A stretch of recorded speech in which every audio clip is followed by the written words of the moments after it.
Olá, aqui quem fala é Michele Camargo, seja bem-vindo a mais um vídeo do nosso canal. E no vídeo de hoje a gente vai falar sobre cavitação em equipamentos e principalmente em bombas centrífugas. Mas antes disso, gostaria de te convidar a curtir esse vídeo, compartilhar esse vídeo e se inscrever no nosso canal. E se você quer aprender mais sobre bomba centrífuga, fica até o final que eu tenho um presente para você que eu vou revelar só no final desse vídeo. Bom, vamos aqui para a apresentação. Primeiro, o que é cavitação? O termo cavitação, ele vem da palavra cavidade. Cavidade é como se fosse um buraco, vamos dizer assim, né? E o que seria esse buraco, então? Toda vez que você tem o escoamento de um líquido e a pressão desse escoamento chega na pressão limite que transforma, né? Que as substâncias elas podem estar líquidas, sólidas ou gasosas. Isso vai depender da condição de temperatura e pressão, principalmente. Se você chega na pressão que começa a vaporizar o líquido, você começa a ter bolhas dentro do líquido, desse escoamento. Esse ponto, na onde acontece a vaporização, é chamado de pressão de vapor. Então, a pressão de vapor ela está associada a uma temperatura. Né? Então, cada pressão de vapor de um líquido, e isso muda em função da temperatura, em função da pressão, você tem uma temperatura associada. Então, por exemplo, a água, a pressão atmosférica, ela vaporiza a nível do mar por volta dos 100 graus Celsius. O que significa isso? Que para a temperatura de 100 graus, ou a pressão de vapor da água é a pressão atmosférica, por volta de um bar manométrico. Agora, se você pegar e pressurizar a água, digamos que você pressurize a água para 15 bar. Então, para 15 bar, a temperatura da água vai chegar lá na casa dos 200 e tantos graus. O que significa isso? Que para a temperatura, eu não lembro agora o valor certo, mas digamos que é 220, para 220 graus Celsius, você tem a pressão de vapor da água a 15 bar. Então, ela muda, a pressão e a temperatura, elas acompanha. Aumentou a pressão, aumenta a temperatura de vaporização também. E o contrário também acontece. Se você diminuir a pressão, a temperatura de vaporização também diminui. Então, se você pegar um sistema que trabalha com pressões negativas, no caso com água, você vai ter casos que com 50 graus a temperatura já começa a vaporizar. Então, tudo começa nessa questão. A pressão do líquido por algum motivo, aí tem vários motivos, a gente vai ver daqui a pouquinho, por algum motivo chega na pressão de vapor do líquido. E aí eu começo a ter a vaporização. Tá, mas por que a cavitação é problemática? Porque se nesse escoamento a pressão volta a subir, ela sai da condição que eu começo a vaporizar para uma condição de não vaporização, que vai acontecer? Essas bolhas vão implodir. Implodir seria explodir para dentro, né? Explodir já é para fora, mas seria o efeito de como se fosse explodir assim, só que internamente. É isso que eu vou mostrar aqui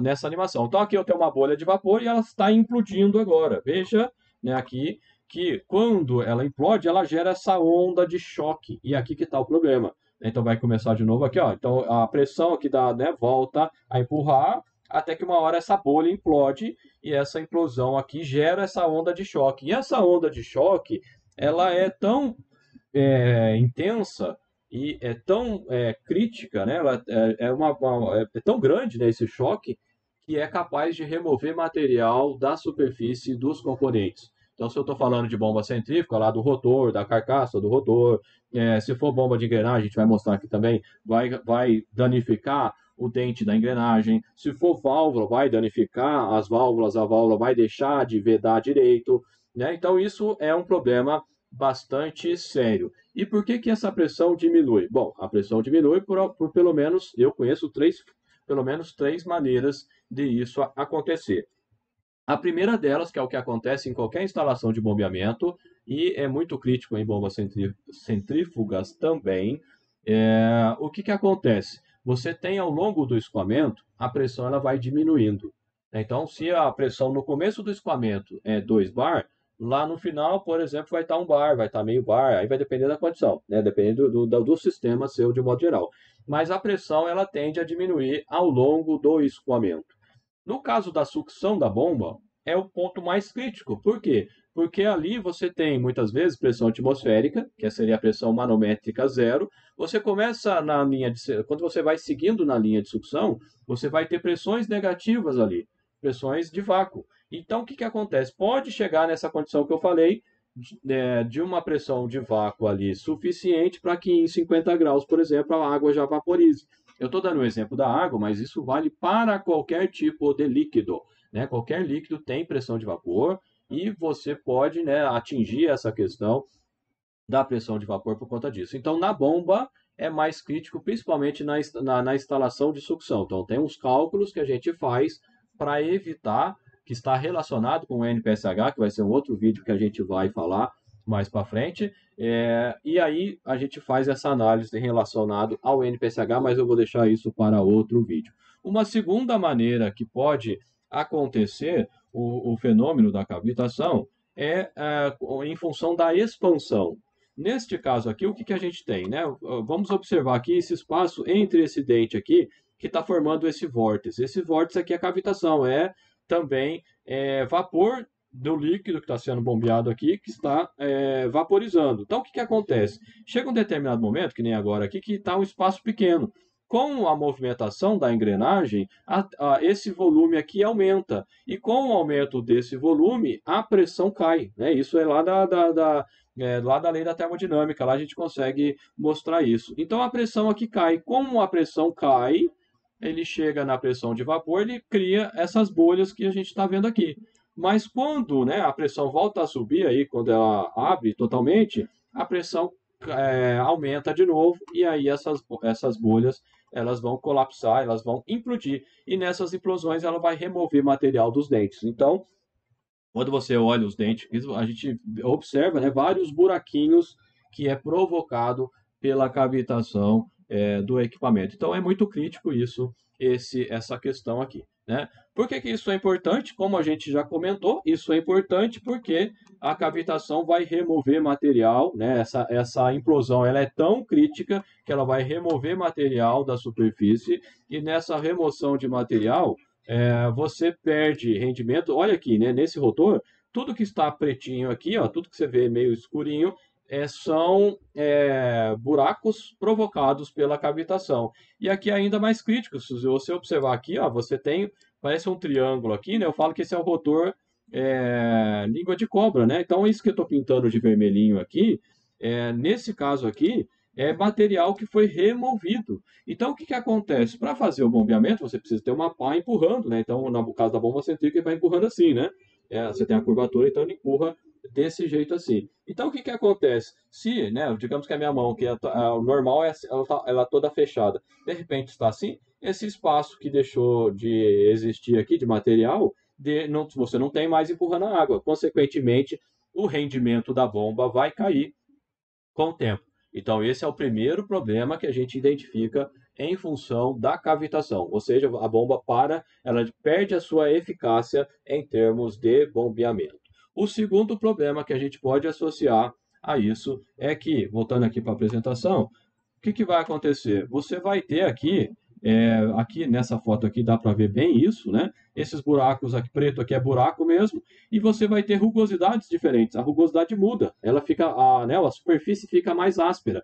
Se a superfície fica mais áspera, significa que você vai ter mais atrito. Mais atrito significa mais perdas de energia por conta do atrito que você vai ter ali entre o escoamento, entre o fluido e as paredes e a superfície aqui dos componentes, seja ele estacionário ou móvel, como o caso do rotor. Então você perde também rendimento por conta da aspereza, né, da rugosidade que acontece aqui no rotor por conta do efeito da cavitação. E por fim, né, a última imagem aqui, que a gente pode mostrar aqui, o que, que vai acontecer, né? Se a gente comparar aqui essa pá com essa, a gente nota que aqui tem mais material do que aqui.